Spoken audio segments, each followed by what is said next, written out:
Alors, je vais parler de l'équation. J'aime bien cette équation.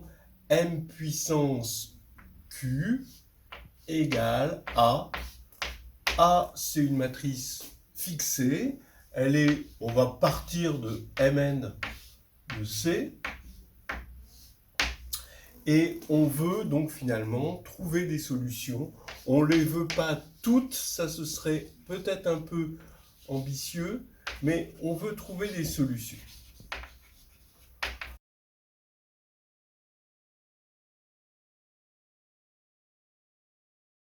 Alors, l'idée, c'est dans un premier temps de supposer A diagonalisable.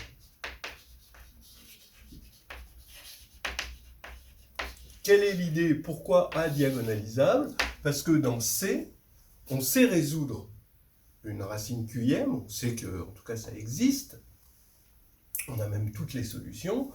Donc, la diagonalisabilité, c'est finalement se ramener à la dimension 1, successivement. Voilà.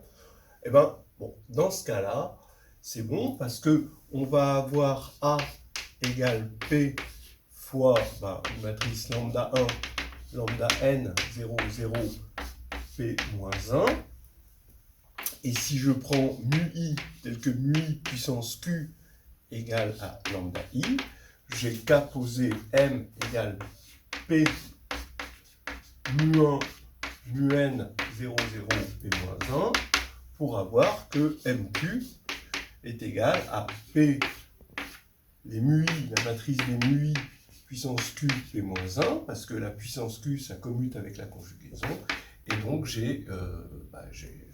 vais bien retrouver exactement ma matrice A. Voilà. Un petit truc, bon, je parle de ça parce que ce soit à l'agrégation externe comme à l'agrégation interne, ce genre d'équation revient régulièrement. Je crois que la dernière fois à l'externe, c'était carrément 2022, il me semble. Ouais, oui, je crois. Ouais, tu penses aussi, hein, ouais. Et où il y avait des problèmes comme ça. Donc,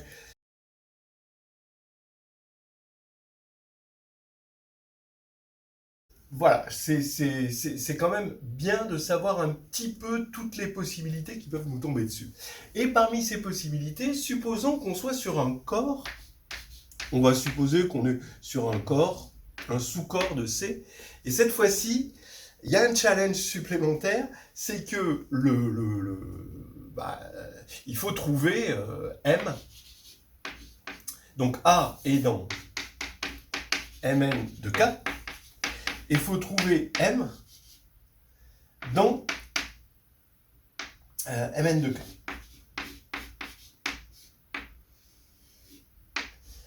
Alors là, c'est un petit peu plus délicat, d'accord? Parce que on veut un polynôme, donc on a xq moins lambda, et on veut le résoudre, n'a pas de solution, n'a pas forcément, pas de racine, a priori, dans K. Voilà. Alors, qu'est-ce qu'on fait face à ce problème? Eh bien, on se ramène, ça, on le décompose.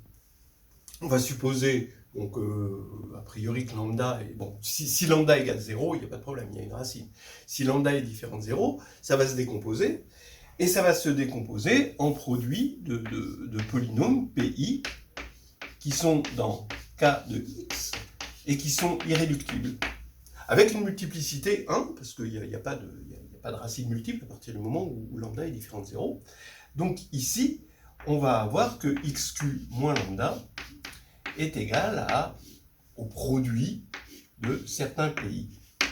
Et en fait, on peut se ramener, grâce au lemme des noyaux,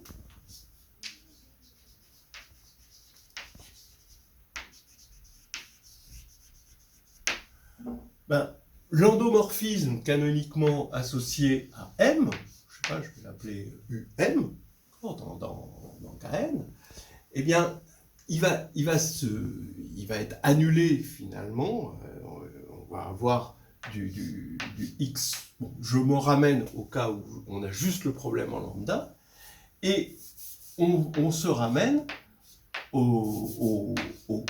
à Ker de PI, je vais l'appeler juste P, un irréductible, de M.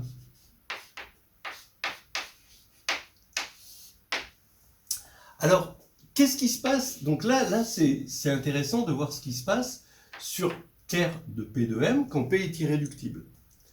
D'abord, est-ce qu'il existe un M, une matrice M, annulée par P, où P est irréductible? Alors, oui, a priori, et ça, c'est ce qu'on appelle la matrice compagnon. Vous avez 0, 1, que des 1 ici, et ici, si on va prendre le degré de P égale n, on va avoir A0 moins A0 moins n-1. Cette matrice-là, son polynôme caractéristique de cette matrice compagnon, c'est égal à exactement P, si les coefficients de P, c'est les AI. Voilà. Et donc, par Cayley-Hamilton, on va avoir P de C égale 0. Donc, en particulier, puisque P divise ça, on va avoir notre solution, la solution voulue. Maintenant, on voit quand même que on cherchait un M dans à une certaine taille. Et ça ne correspond pas à la taille.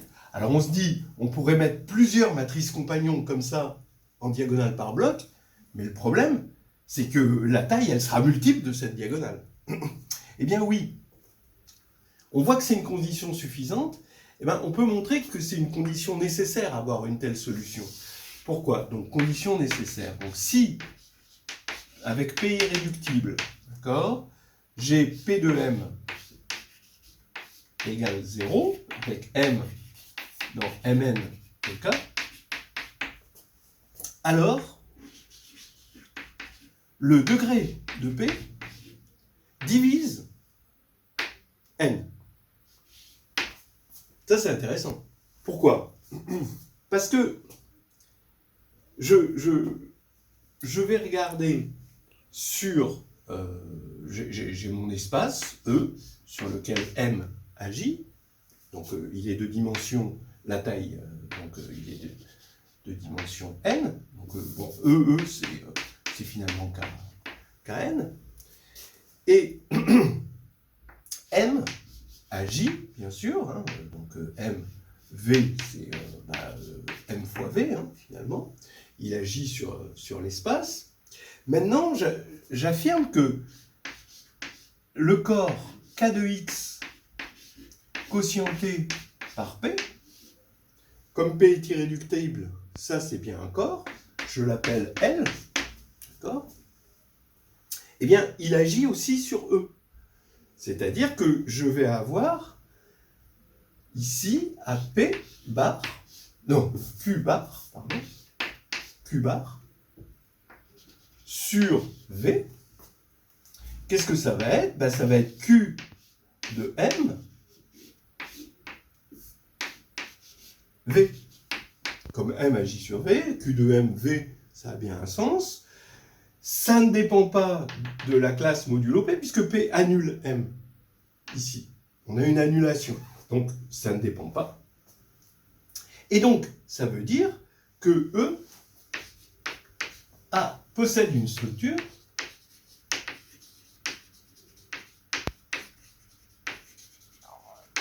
de L EV. De L espace vectoriel. Bon, après on vérifie que tout marche bien. Et si on regarde la dimension de E sur K,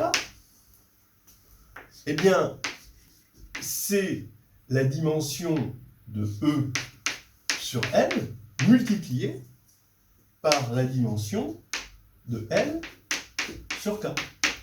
Ça, c'est une espèce de base télescopique, hein, c'est par la base télescopique. Ce qui va faire que, forcément, la dimension de E sur K est divisible par le degré de P, puisque on sait que la dimension de K sur P, ici, K de X sur P, ça c'est égal au degré de P. Donc, on a une condition intéressante ici, nécessaire et suffisante, pour avoir des solutions pour chaque composante irréductible. Voilà, bon, donc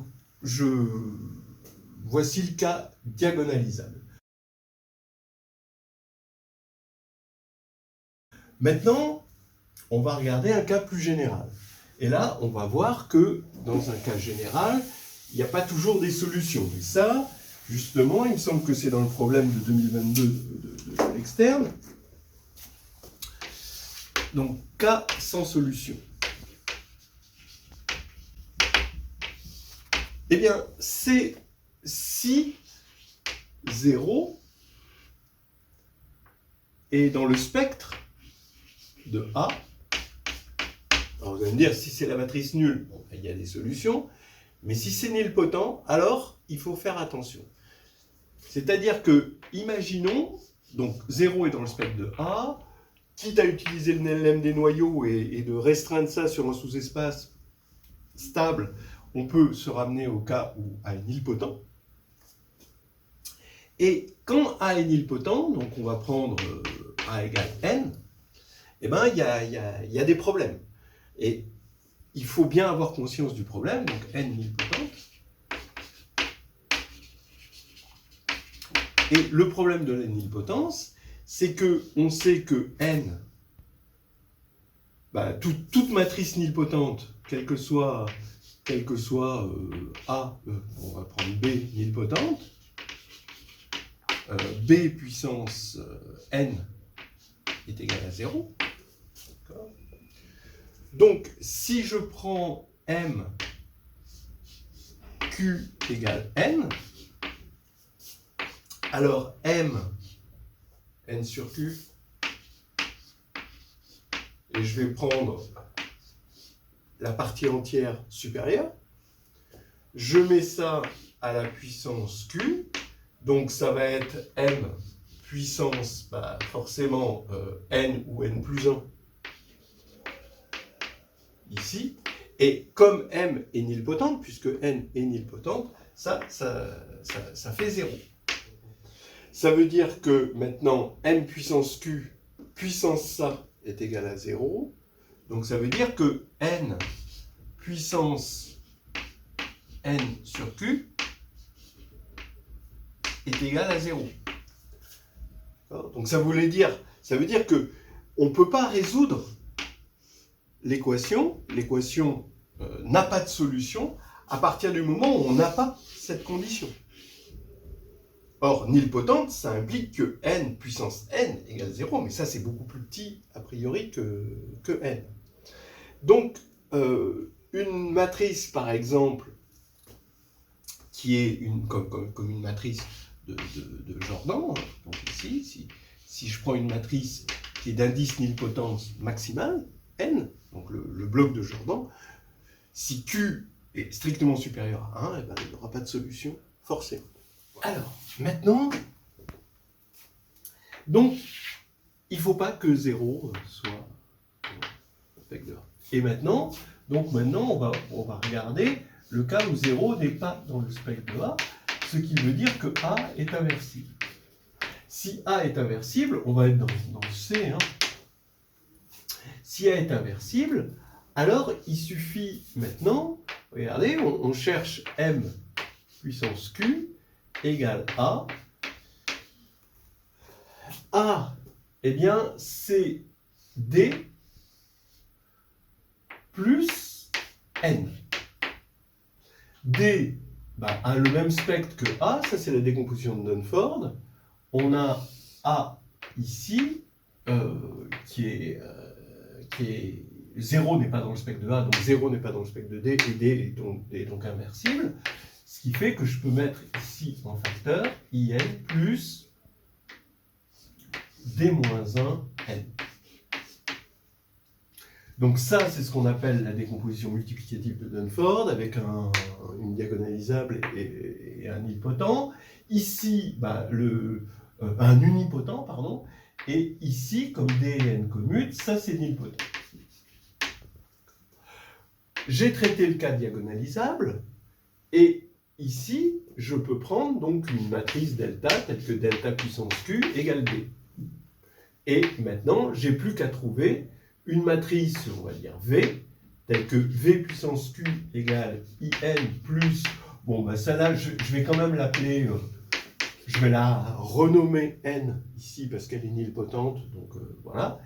Et donc, il me reste à trouver une matrice qui vérifie ça. Bon. Parce que si j'ai une matrice, comme j'ai une matrice comme ça et comme ça, comme D et N commutent, bah, D et D-1 N, hein, même commute, quand je vais faire delta V puissance Q, ça fera delta puissance Q fois V puissance Q. Et ça fera bien D fois cette matrice-là.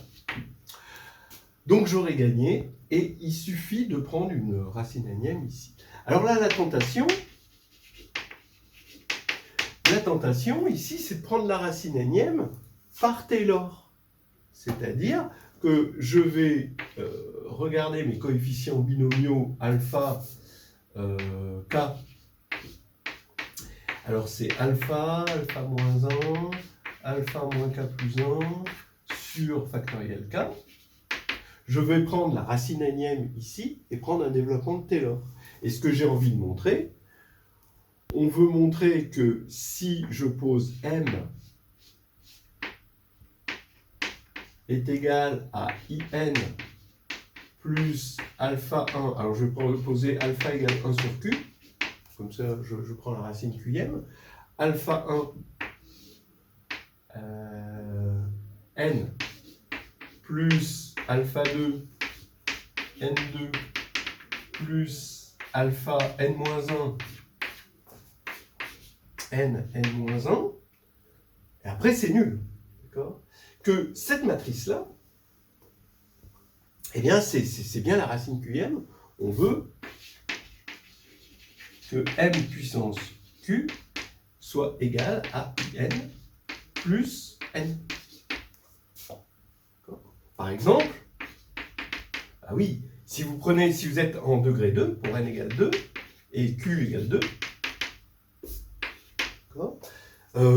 qu'est-ce que vous allez prendre? Ici, vous allez prendre un demi, vous allez prendre in plus, donc si alpha, ce sera égal à 1,5, on est en taille 2, donc n puissance 2 égale 0, forcément, puisqu'on est en taille 2.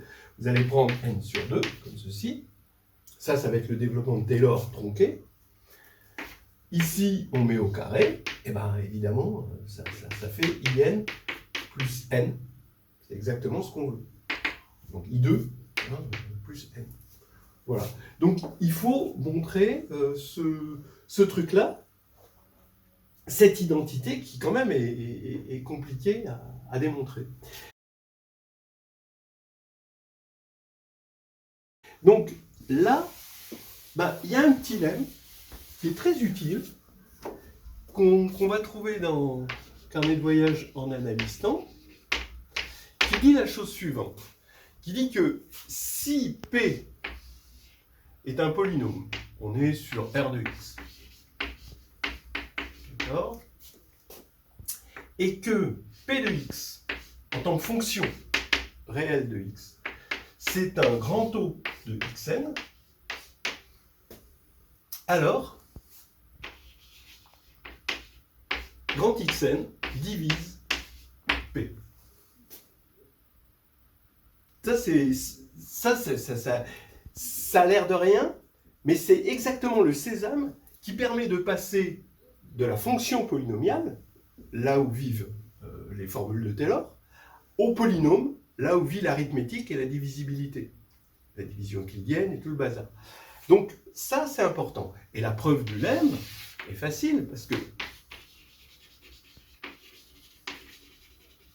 la preuve du lemme, comme d'habitude, la divisibilité, on va dire P égale xn Q plus un reste R. R, il est de degré strictement inférieur à n, donc il va s'écrire Rn-1, Xn-1 plus, etc., plus R0. Je vais appeler RK si R part à l'absurde, si R est différent de 0. Je vais appeler RK le minimum non nul, ici. Et donc, qu'est-ce que j'ai? J'ai que je vais diviser ici par xn, donc P de x sur xn. Donc ici, ça va faire que forcément R, on a R de x en 0 qui va être équivalent à donc R de x sur xn en 0 qui va être équivalent à RK, parce que ça va être le minimum, sur x puissance n moins k. Et comme k est inférieur ou égal à n-1, ici, ben ça devrait être borné, puisque quand on va diviser par xn, ben ici c'est borné en 0, ça c'est borné en 0 d'après ça, donc ça c'est borné en 0. Mais c'est équivalent à ça qui n'est pas borné en 0. Donc c'est absurde. Donc ça veut dire qu'on a cette preuve du lemme. Donc là maintenant, je vais appliquer ce petit lemme assez mignon à ma situation. Et je vais regarder donc le polynôme 1 plus alpha. Donc alpha c'est 1 sur Q.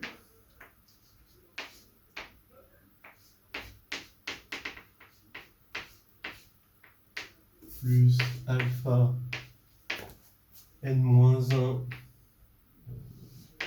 x n-1. Voilà. Bon, je sais que ça, on va l'écrire comme ça avec des petits x, plus grand O de xn, ça c'est égal à 1 plus x puissance alpha. Ça c'est la formule de Taylor. Et c'est là la magie du lemme, que j'aime bien, c'est que, alors attention, il va falloir se ramener à des polynômes, il faut se ramener à R de x. Là pour l'instant on n'est pas dans R de x, donc je vais mettre à la puissance q ici, des deux côtés. Je vais avoir 1 plus x est égal à 1, donc mon polynôme ici, hein, je vais l'appeler W, hein, donc voilà, ça va faire W plus un O de xn à la puissance q. Quand on développe, ça fait W à la puissance q, plus, à partir du moment où on a un borné, on est en 0, hein, donc tous les polynômes sont bornés dans un voisinage de 0, donc ici, tous les autres termes vont être bornés. Ici, je vais avoir des O1 de xn plus ceci. Donc ça y est, ici, j'ai du W de x, là, j'ai un polynôme, je fais la différence des polynômes, donc ici, je vais avoir un W de x q moins 1 moins x qui est un O de xn. Donc, je vais arrêter, je vais donner toujours le même nom à un truc borné. Voilà. Donc ça veut dire que W, maintenant, je vais pouvoir relever ça au niveau polynomial par mon lemme. Ça, c'était un xn q. Donc là, quel est l'avantage? C'est que là, maintenant, j'ai des polynômes.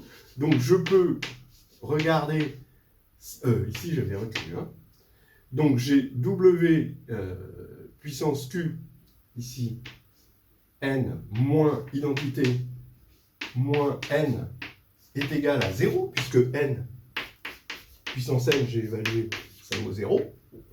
Mais ça, c'est Wn puissance Q, et c'est égal à in moins n plus n. Et voilà, j'ai démontré ce que je voulais. C'est joli. C'est très joli, ouais.